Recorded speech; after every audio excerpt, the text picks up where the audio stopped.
우리는 지난주 바벨탑 사건을 함께 다루었습니다. 성경을 시대적으로 구분해 보면 바벨탑 사건까지, 즉 창세기 11장까지를 창조 시대라고 부르고, 오늘 본문에 등장하는 아브라함의 이야기부터 족장 시대라는 이름으로 부르게 됩니다. 이 시대는 작은 부족 국가, 즉 족장들을 중심으로 해서 작은 시족 사회, 부족 국가를 형성했기 때문에, 또 이 족장들이 그런 작은 나라들을 다스렸기 때문에 이런 족장 시대라고 부르는 것입니다. 그리고 성경은 이런 족장들의 이름을 차례차례로 나열하면서 아브라함과 이삭과 야곱과 요셉으로 이어지는 이런 족장들의 이야기를 다룸을 통해서 우리에게 하나님께서 어떻게 당신의 백성들을 구원해 내시는가를 보여주기 때문에 우리는 이 시대를 족장 시대라고 부르는 것입니다. 오늘 본문은 그 족장 시대의 시작을 알리는 아브라함의 이야기가 시작되고 있습니다. 성경은 홍수 후에 셈의 후손에 주목을 하게 됩니다. 그 셈의 후손은 우리가 잘 알다시피 하나님이 셈의 하나님이 되어주시겠다라고 축복을 받은 그런 족속이었죠. 그 약속의 자손 가운데 태어나게 된 한 사람이 바로 여러분들 잘 아시는 아브라함입니다. 성경에는 아브라함이라는 이름이 신구약에 걸쳐서 400여 번 등장합니다. 성경에 한 예수님을 제외하고는 가장 많은, 가장 중요한 그런 역할을 차지하는 인물이라고 할 수 있겠습니다. 그만큼 깊이 살펴보아야 할 인물이라고 할 수 있겠죠. 성경은 그를 믿음의 조상이라는 별칭을 부여하고 있는데요. 왜냐하면 아브라함은 모든 믿는 자들의 어떤 모델, 표본이 되기 때문입니다. 아브라함의 삶을 이렇게 살펴보면 믿는 자들의 어떤 모습들이 그대로 드러나게 되는 것이죠. 오늘 본문은 이런 아브라함을, 믿음의 조상 아브라함을 부르는 소명의 장면이 나타나고 있습니다. 우리는 이 하나님이 택한 백성을 부르는 것을 신학적으로 소명, 영어로는 calling이라고 이렇게 표현을 하는데요. 하나님은 아브라함을 어떻게 소명하시는지를 오늘 본문을 통해 살펴보면서 그 아브라함 속에 있는 그 아브라함의 후손인, 그 믿음의 후손인 우리는 하나님께 어떻게 부르심을 받는지에 대해서 오늘 말씀을 통해 살펴보고자 합니다. 첫 번째로 아브라함은 공경 속에서 축복의 자리로 소명을 받았습니다. 우리 11장 29절로 30절 말씀을 우리 성경책을 펴서 함께 읽도록 하겠습니다. 창세기 11장 29절 30절 말씀입니다. 다 같이 읽겠습니다. 시작. 아브람과 나홀이 장가들었으니 아브람의 아내의 이름은 사레며 나홀의 아내의 이름은 밀가니 하란의 딸이요 하란은 밀가의 아버지며 또 이스가의 아버지더라. 사레는 임신하지 못함으로 자식이 없었더라. 아멘. 아브라함의 원래 이름은 아브람이었습니다. 이 아브람이라는 이름의 뜻은 무리의 아버지 혹은 큰 아버지라는 뜻을 가지고 있습니다. 즉 그냥 단순한 한 사람의 아버지가 아니라 어떤 무리를 이루는 큰 공동체의 아버지라는 이름을 갖고 있는 것이죠. 그런데 역설적이게도 이 아브라함의 이름은 아버지라는 뜻을 가지고 있는데 아무도 그에게 아버지라고 불러줄 수 있는 자식이 없었습니다. 고대 근동 지역에서 자식이 없다는 것은 지금과는 비교할 수 없이 절망적인 상태를 의미합니다. 오늘날에는 젊은 우리 이 부부들은 자식 낳기를 싫어하죠. 자식이 있으면 너무 신경을 써야 하고 또 수고도 많고 또 내 삶을 잃어버리는 것 같으니까 자식을 안 낳는 게 오늘날의 유행이 돼버리고 있는데 그거 성경적인 것 아닙니다. 고대 근동사회에서는 자식이라고 하는 것은 절대적인 것이었습니다. 왜냐하면 부족 국가를 형성한다고 했잖아요. 이 부족 국가에 있어서 가장 중요한 것은 사람의 숫자였습니다. 사람의 숫자가 곧 노동력이었고 군사력이었기 때문이죠. 그래서 이 자손을 낳지 못하면 언제든지 다른 그런 족장들에게 자신의 것을 빼앗겨야 하는 그런 상황 가운데 놓이게 된 것입니다. 그래서 자식이 없다라고 하는 것은 굉장히 큰 곤경의 상태였습니다. 또 당시의 사람들은 이 고대 근동 사회에서는 유목 생활을 했기 때문에 양떼를 돌보아야 할 사람의 수는 절대적으로 중요한 것이었습니다. 그러므로 자식을 생산하지 못하는 것은 저주받은 것이었습니다. 비참한 상황이었습니다. 다른 사람들이 볼 때 불쌍하게 여길 만큼의 안타까운 그런 공경의 상태였던 것이죠. 하나님은 이런 아브라함을 찾아오셨던 것입니다. 이런 자식을 낳지 못하는 그 시대의 가장 뼈아픈 공경의 상태를 맞이했던 아브라함을 하나님은 찾아오셨습니다. 하나님은 언제나 이렇게 공경 속에 빠져있는 사람들에게 찾아오시는 하나님임을 우리는 기억해야 합니다. 하나님은, 성경을 보십시오. 하나님은 형 에서의 위협으로부터 공경 속에 빠져있는 야곱에게 찾아오셔서 그의 이름을 야곱에서 이스라엘로 바꾸어 주셨지요. 하나님은 미디안의 공경으로 공경 속에 빠져 저 포도주 틀 안에 숨어 지내고 있던 기드온에게 찾아오셔서 기드온아, 큰 용사 기드온아 라고 불러주시며 그를 큰 용사로 바꾸어 주셨습니다. 예수님도 마찬가지였습니다. 예수님은 밤새 물고기를 잡으려고 애를 써도 한 마리도 잡지 못했던 베드로에게 찾아오셔서 깊은 곳으로 가서 그물을 내리라 라고 하는 말씀을 주심으로 그물이 찢어질 만큼의 풍성한 결실을 베드로에게 주셨던 것을 우리는 볼 수 있습니다.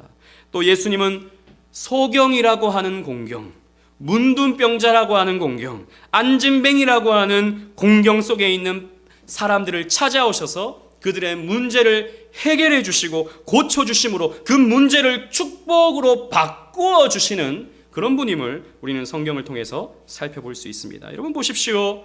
성경은 하나님이 공경 속의 인간을 찾아오셔서 그를 불러주시는 이야기인 것입니다.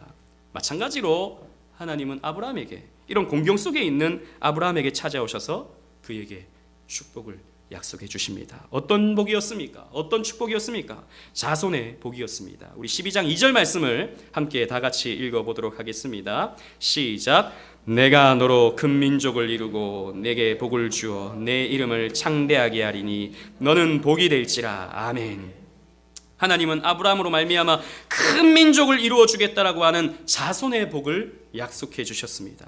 그래서 적당한 민족이 아니라 큰 민족을 이루어 주겠다고 약속하셨던 것이죠. 뿐만 아니라 아브라함의 이름을 창대하게 하겠다. 그 이름을 번성하게 만들어 주겠다라고 하셨습니다.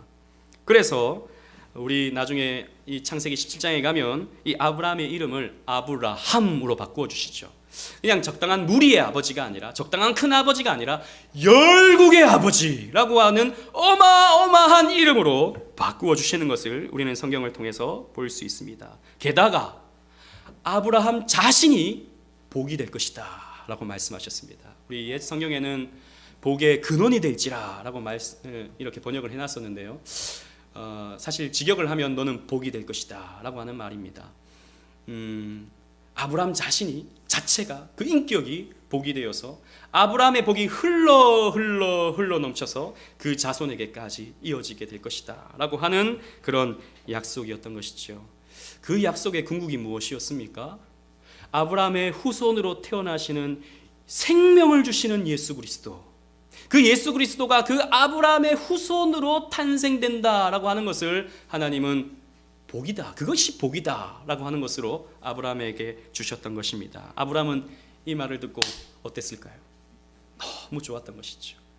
아브라함의 가장 큰 아킬레스건, 아브라함에 있어서 가장 큰 스트레스, 아브라함에게 있어서 가장 큰 문제, 자식이 없는 문제였는데 그 문제를 하나님께서 언급하시면서 내가 너에게 적당한 자손이 아니라 큰 자손을 주겠다라고 약속하니 아브라함은 너무 좋았던 것입니다. 또 하나님은요, 아브라함에게 지켜주심의 복을 약속해 주셨습니다. 우리 3절 말씀, 12장 3절 말씀을 다 같이 한번 읽어보도록 하겠습니다. 시작. 너를 축복하는 자에게는 내가 복을 내리고 너를 저주하는 자에게는 내가 저주하리니 땅의 모든 족속이 너로 말미암아 복을 얻을 것이라 하신지라. 아멘. 아브라함을 축복하는 자에게 하나님이 복을 주시고 아브라함을 저주하는 자에게는 하나님이 저주를 베풀어 주겠다라고 말씀해 주셨습니다. 이 말은 하나님은 아브라함과 늘 동행하면서 그를 지켜주겠다라고 하는 말씀인 것이죠. 아브라함 뒤에 하나님이 늘 계셔서 누가 아브라함을 해코지하면 하나님이 그를 벌 주시겠다, 그리고 아브라함에게 친절을 베풀면 하나님이 그 친절을 베푼 자에게 복을 주겠다라고 약속해 주니 이 얼마나 든든한 일이 되겠습니까? 내 뒤에 어떤 든든한 사람이 저를 다 지키고 있다는 것을 생각하게 된다면 우리는 마음에 안정이 오는 것이죠. 마찬가지로 아브라함은 하나님이 내가 너와 함께 하면서 내가 너를 지켜주겠다라고 하니 아브라함은 얼마나 또 든든했었겠습니까? 실제로 성경을 보면요, 아브라함은요 여러 가지 위기를 당하기도 합니다. 아브라함은 아내를 2번이나 빼앗길 뻔했었죠. 애굽의 바로가 이 사라를 데리고 갔고 또 아비멜렉이 이 사라를 자기 아내 삼으려고 했습니다. 그러나 하나님께서 긴급하게 역사해 주셔서 사라를 빼앗아 가지 못하도록 막아주셨죠. 하나님이 하신 것입니다. 또 조카 롯을 구하기 위해서 동방연합군과 아브라함은 그냥 단 한 일개의 부족이지만 동방연합군과 아브라함은 전쟁을 했습니다. 그때 하나님께서 아브라함의 방패가 되어주시고 상급이 되어주셔서 승리하게 만들어주시는 것입니다. 그 엄청난 전투력도 아브라함을 이길 수가 없었던 것입니다. 또 아브라함은 여러 가지 어려움을 당했지만 결국 하나님께서 피할 길을 인도하시고 모든 것이 선하도록 결감해질 수 있도록 하나님께서 역사해 주셨습니다. 여러분, 이것입니다. 하나님이 우리에게 찾아오시는 모습도 똑같습니다. 여러분, 우리는 언제 하나님을 뜨겁게 만나냐 하면 우리가 공경을 당했을 때 하나님을 뜨겁게 만날 수 있게 되는 것입니다. 제가 우리 교회에서도 많은 성도님들을 또 신방하고 또 이전의 교회에서도 많은 분들과 신방을 하면서 언제 예수님을 믿게 되었는가, 혹은 또 언제 예수님을 인격적으로 내 중심에 모시게 되었는가 라고 하는 것을 질문했을 때 적지 않은 분들이 어려움을 당했을 때, 병에 들거나 사업에 어려움을 당하거나 또 자식 때문에 고통을 당하거나 여러 가지 문제들로 인해서 외롭고 힘들고 지치고 또 너무나도 삶이 힘에 겨울 때 하나님께서 찾아오셔서 그 마음을 말씀으로 어루만져 주시고 또 힘을 불어넣어 주시고 그 문제를 축복으로 바꾸셔서 결국에는 하나님이 모든 것을 선하게 만들어 주신 것을 정말 수도 없이 많은 간증을 통해서 저는 들었습니다. 여러분, 그렇습니다. 우리 인생에게는 공경이 찾아옵니다.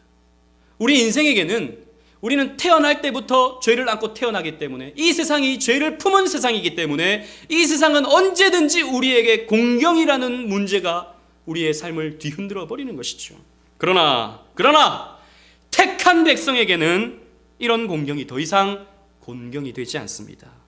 여러분, 우리에게 공경은, 우리의 삶에 찾아오는 공경은 하나님을 뜨겁게 만날 수 있는 기회가 되는 것입니다. 하나님은 이 공경을 뚫고 우리에게 찾아오셔서 우리의 공경을 복으로 바꾸어 주시는 것이죠. 이게 여러분 우리가 믿는 하나님의 부르심, 하나님의 소명인 것입니다. 그래서 여러분들의 삶에 공경이 찾아올 때, 문제가 찾아올 때 여러분 그때 기억하십시오. 하나님은 이 공경을 통해서 나에게 어떤 복을 베풀어 주실까? 여러분 생각해 보게 된다면 우리는 그 공경을 쉽게 이겨낼 수 있게 되고 그 공경으로 인해서 우울증에 빠지지 않을 수 있게 되고 그 공경을 넉넉히 이겨나갈 수 있는 힘을 공급받을 수 있게 됩니다. 야고보서 1장 12절 말씀을 다 같이 한번 주보에 있는 말씀 읽어보도록 하겠습니다. 야고보서 1장 12절 말씀입니다. 시작. 시험을 참는 자는 복이 있나니 이는 시련을 견디어 낸 자가 주께서 자기를 사랑하는 자들에게 약속하신 생명의 면류관을 얻을 것이기 때문이라. 아멘. 시험을 참는 자, 즉 공경을 당하는 자는 복이 있나니 이 시련을 견디어낸 자가 주께서 자기를 사랑하는 자들에게 약속하신 생명의 면류관을 얻게 하기 때문이다 라고 성경이 우리에게 말하고 있습니다. 여러분, 우리에게 공경은 변장하고 찾아오는 축복입니다. 고난처럼 보이지만, 시험처럼 보이지만, 어려움처럼 보이지만 결국에는 그것이 우리를 강하게 만들고 더 튼튼히 하나님 앞에 세워가게 하고 하나님께로 더 가까이 만들어 나가는, 앞에 나갈 수 있도록 만들어주는 그런 축복의 변장인 것이죠. 공경이라는 이름으로 말입니다. 그러므로 여러분, 우리의 삶 속에, 지금 여러분들의 삶 속에 어려움이 있습니까? 답답한 문제들이 있습니까? 정말 힘에 겨운 문제들이 있습니까? 그 문제들이 여러분들 찾아올 때 하나님을 바라보십시오. 이미 하나님은 여러분들을 그 공경을 통해서 여러분들을 부르시고 계십니다. 애써 그 부르심을 외면하려고 하지 마십시오. 하나님의 그 찾아오심을, 그 하나님의 말씀으로 찾아오심을 여러분 외면하지 마십시오. 그 하나님의 손을 여러분 붙드십시오. 그 하나님의 부르심에 여러분 응답하십시오. 그러면 여러분들의 삶은 복이 될 것입니다. 여러분들의 삶을 하나님께서 풍성한 축복으로 채워주실 것입니다. 그 은혜를 체험하시는 여러분들 되시기를 간절히 바랍니다. 두 번째로 하나님은 불신의 자리에서 믿음의 자리로 우리를 소명하십니다.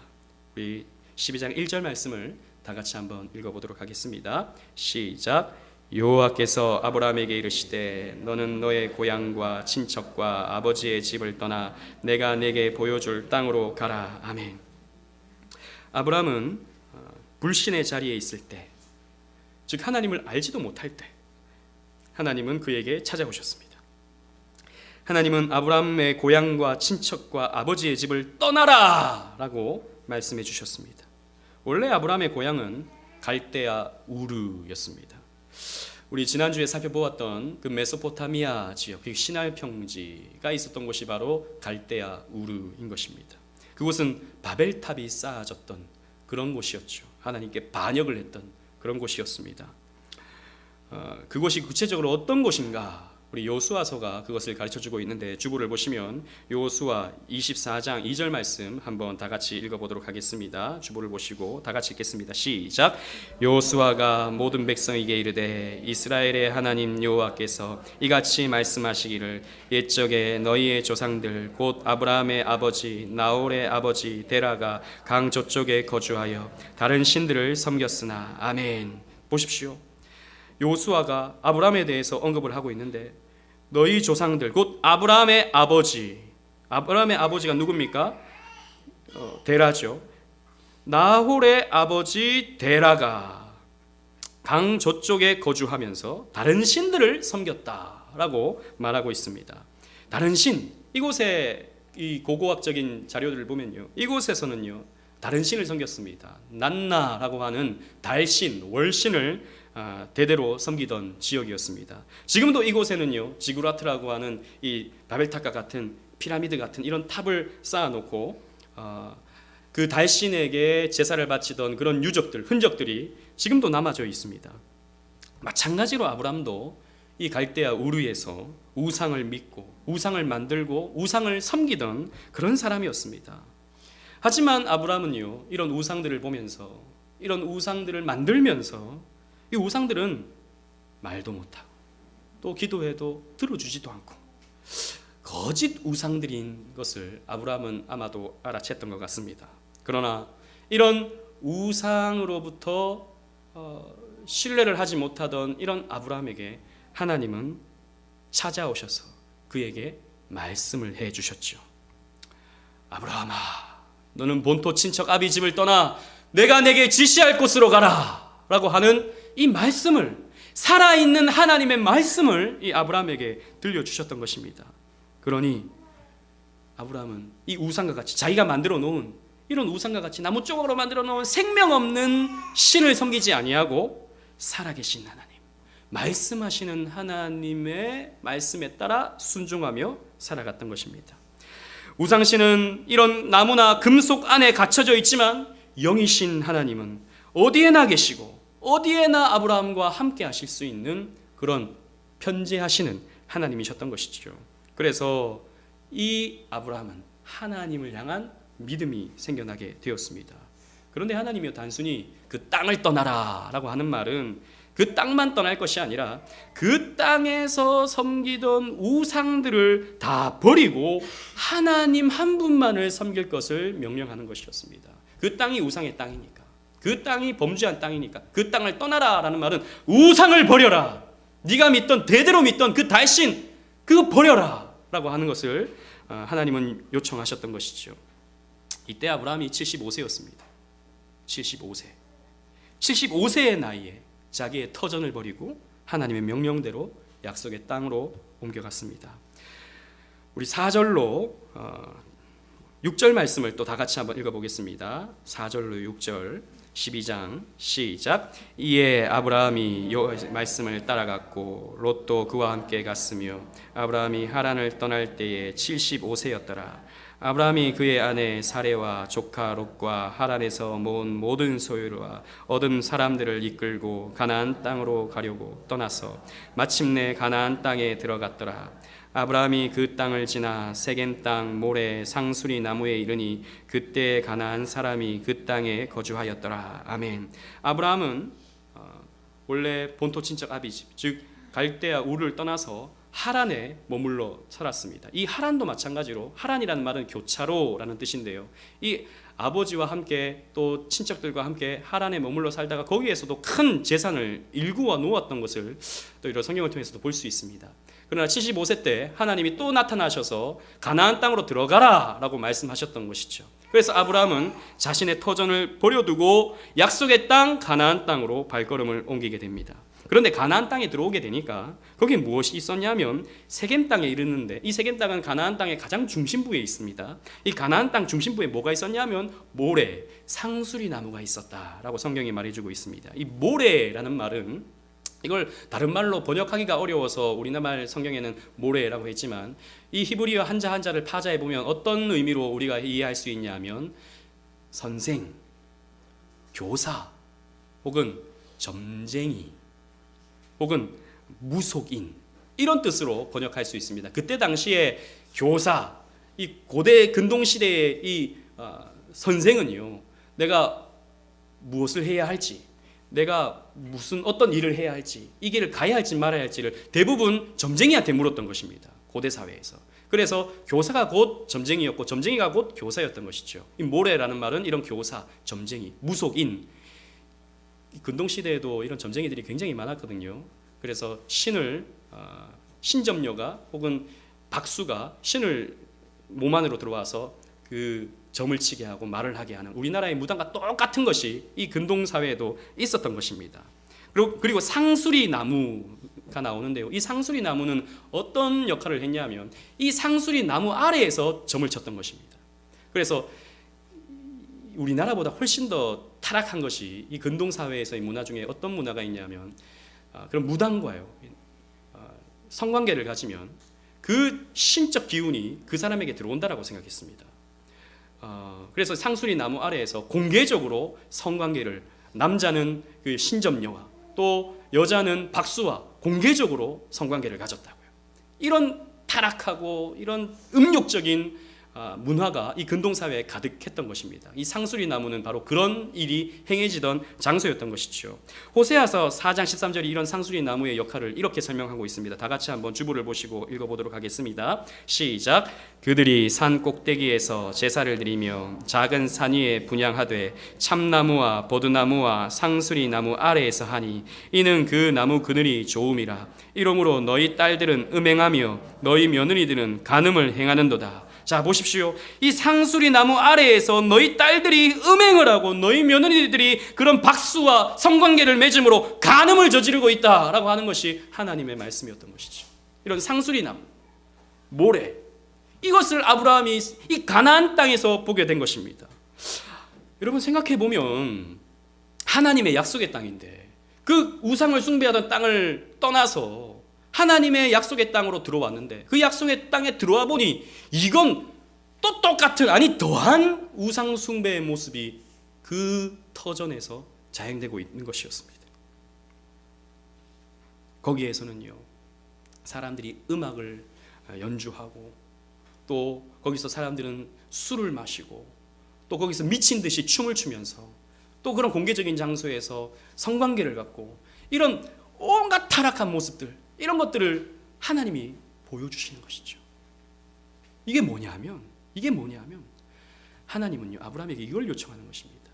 너는 본토 친척 아비 집을 떠났지. 그러나 이 세상은 타락했기 때문에 이 온 세상은 우상 숭배로 가득해.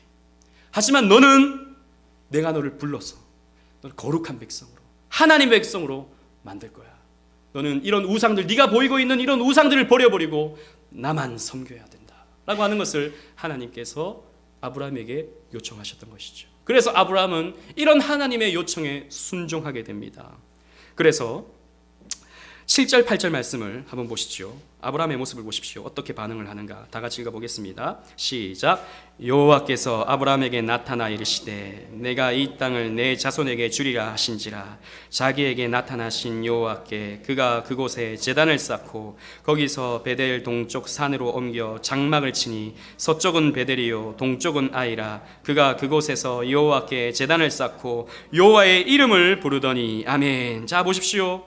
그 세겜 땅 모래 상수리 나무에 이르는 아브라함은 그런 타락하고 범죄하고 온갖 쾌락으로 가득한 그 땅을 바라보면서 아브라함은 여호와를 위하여 단을 쌓았습니다.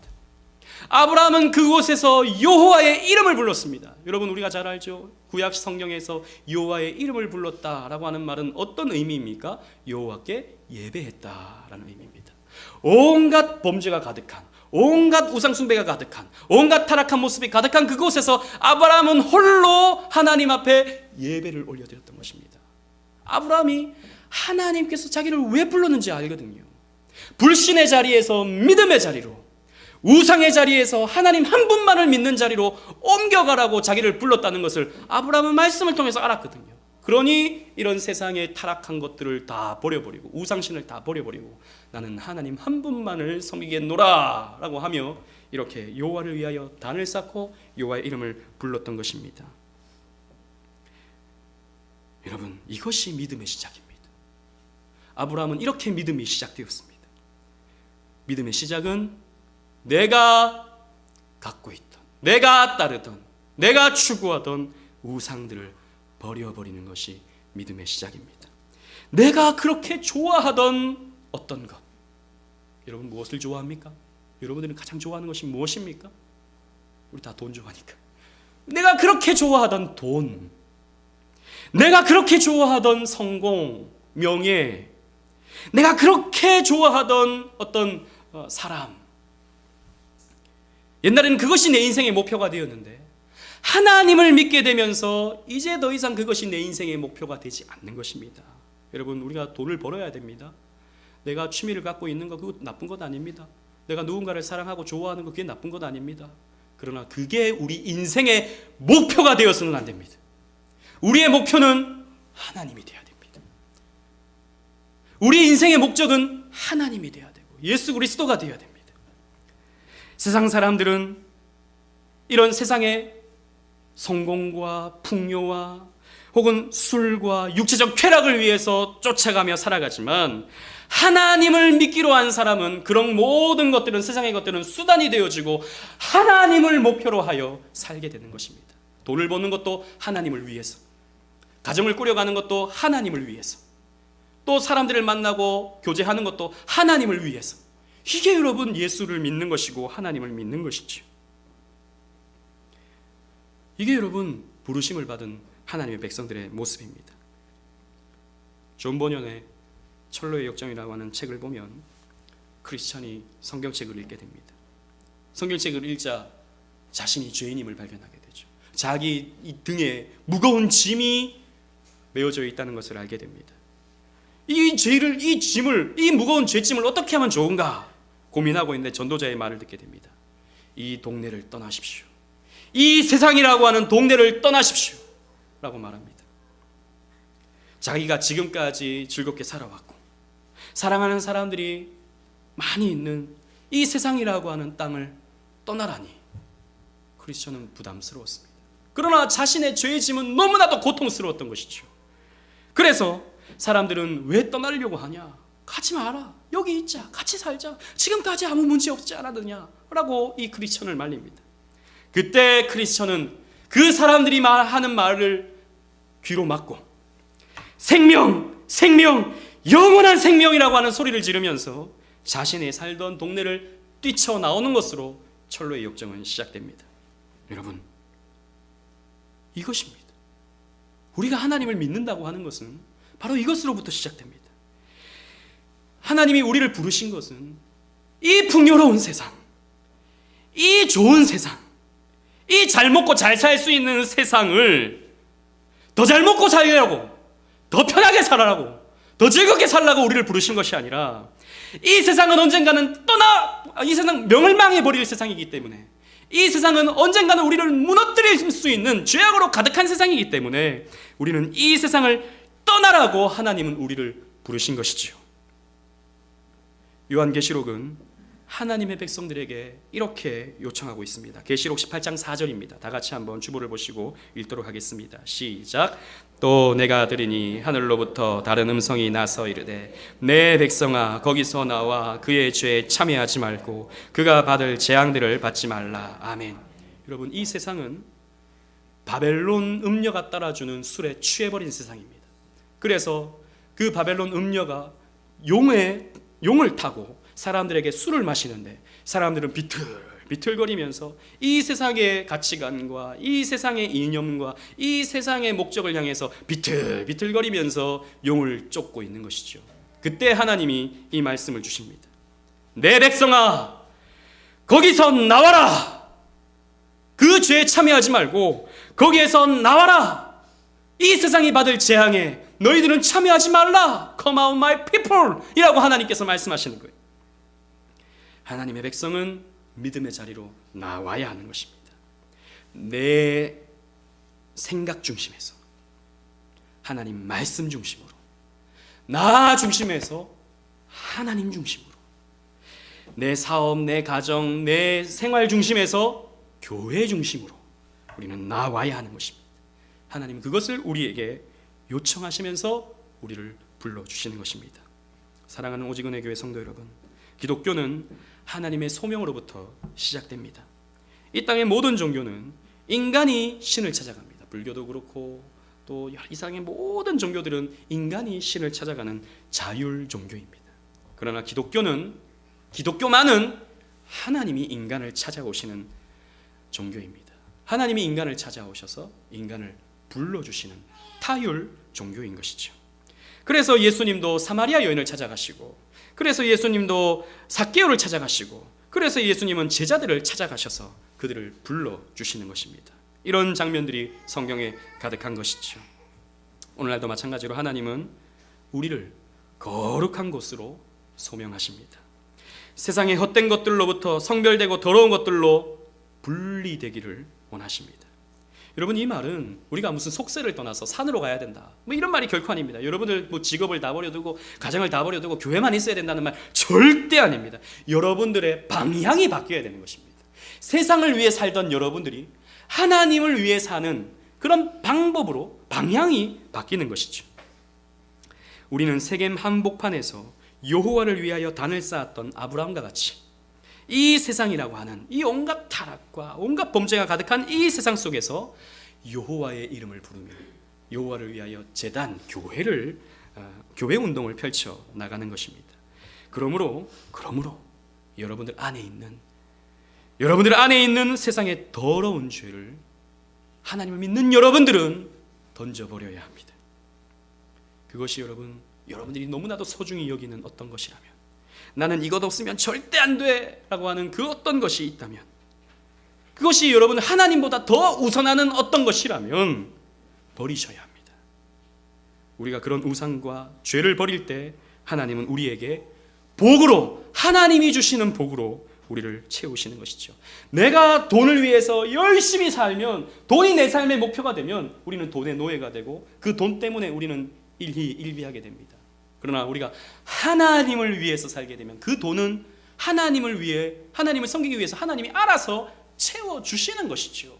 이것을 여러분들 우리가 체험해야 하는 것입니다. 먼저 그의 나라와 그의 의를 구하는 자에게 하나님은 이 모든 것을 더해 주시겠다고 약속하셨습니다. 그런데 오늘날 한국교회의 많은 사람들이 이 세상 사람들이 갖고 싶은 것, 세상 사람들이 자리하고 싶은 것, 세상 사람들이 추구하는 것을 교회에 와가지고 하나님께 나도 그것 주세요, 세상 사람들이 즐기는 건 나도 갖게 해주세요 라고 하고 있다면 그것이 무슨 기독교입니까? 그건 기독교가 아닙니다. 우리는 세상 사람들과 다른 것입니다. 하나님께서 알아서 채워주시는 것을 믿고 하나님을 위해서 사는 것이 여러분 기독교인 것입니다. 그럴 때 우리의 마음에 평안이 찾아오고, 그럴 때 우리의 마음에 기쁨이 찾아오고, 하나님이 우리의 삶을 축복으로 채워주시는 것입니다. 불신의 자리에서 믿음의 자리로 부르신 그 하나님을 여러분들도 만나게 되는 축복 누리시기를 주님 이름으로 축원합니다. 아멘.